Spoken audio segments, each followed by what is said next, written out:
প্রথমে কড়াইটা গরম হলে তাতে কিছু সামান্য পরিমাণ তেল দিয়ে দেবে। তেলটা গরম হয়ে যাওয়ার পরে কুচানো পেঁয়াজ, কুচানো কাঁচা লঙ্কা দিয়ে ভালো করে একটু নেড়ে চেড়ে নেবে।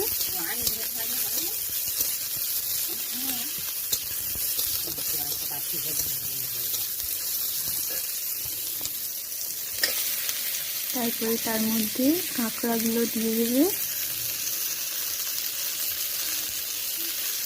পরিমাণ মতন হলুদ গুঁড়ো, লঙ্কার গুঁড়ো, লবণ সব কিছু দিয়ে একটু ভালো করে নাড়িয়ে দেবে। আদা রসুন বাটা